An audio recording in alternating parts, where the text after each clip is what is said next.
I like this. So Miles here is a YouTuber that primarily likes to go to traveling around the world to mainly dangerous places. Places that most people will not travel to, and also places that the government strongly advise against traveling to. Now, I saw this article come up the other day talking about what happened to Miles, and it's pretty disturbing, and I definitely have a few thoughts on it and whatnot. I feel like a lot of us probably do. But for those of you that don't know, Miles did in fact get captured by the Taliban. Now, we've been talking about this a little bit with just YouTubers just, I don't know, I feel like really just trying to push the boundary recently with certain content that they do. A YouTuber prankster a week ago literally got shot for doing a prank, epic. And now there's this, you know, he made a video actually last year where he went to Afghanistan, said he managed to get there through forged documents and hanged out with the Taliban, which even saying this out loud right now just sounds just absolutely crazy to me. And it just because it is, you know, you do these types of videos, there's only going to be a certain amount of time until your luck just runs out. We advise not to go to these types of places, obviously for a pretty good reason. That being that they're dangerous. And I find like a lot of videos that YouTubers will create on this type of stuff a little bit sort of misleading. You have people going to places like North Korea. And yes, some of the places also in the Middle East. It's just dangerous to go. I really feel like trying to push that YouTube boundary just for views, it really isn't worth it at the end of the day. I feel like that's just kind of common sense. But anyway, they've reported on this and I wanted to show you a few clips of what is actually been going down recently. In life, you always have to take a gamble in order to benefit a little bit. Why do you think I went to Afghanistan in the first place? There's a risk and there's a reward, but for me, there's only reward because it's so much fun.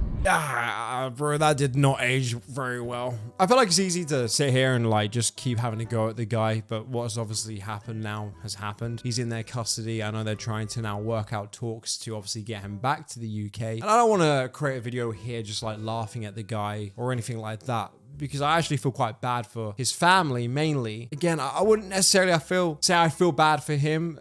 The warnings were there. You ignored them. This has only been as a result of your actions. But again, you got to think about what his family are going through, and the absolute sheer stress that they're probably in right now must be devastating for them, their whole family, and just everyone involved. But yeah, I don't know, man. Watching like clips like that as well, saying there's only reward it's just like wild. Obviously, it's just not the case now that he's been captured by the Taliban. And yeah, I have no idea how that will play out. I don't know anything to do with the statistics. It's not something that I normally look into or anything like that. I have no idea. Do people primarily get to go after that or not? So apparently when he was there in 2021, Miles actually got evacuated out of Afghanistan after we all know what happened in 2021.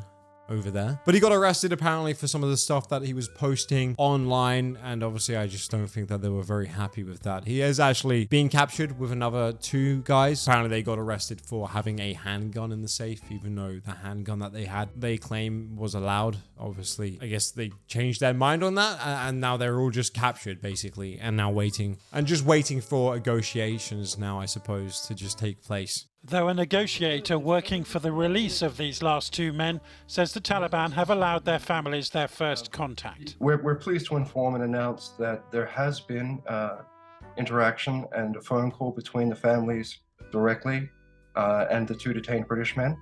Those conversations, most importantly, were unscripted, meaning they were able to speak freely and confirm that both men are in good health. And we're very excited about this development because to date there has been no real engagement or access from anyone regarding such detainees. And this is a positive step forward in not just dealing with this matter, but hopefully with other matters moving forwards with the Taliban. So absolutely crazy story that I saw the other day. I wanted to just share it on here again. What do you guys think in terms of YouTubers trying to really push the boundaries now in this type of stuff? I find it just a little bit ridiculous. I can't lie. Again, why even risk it for this? For just a few extra views. Hope Miles returns back to England at some point, safe and sound, even though it's very uncertain what's even going to happen at this stage. But yeah, that's all. I'll see you all in tomorrow's video. Bye-bye.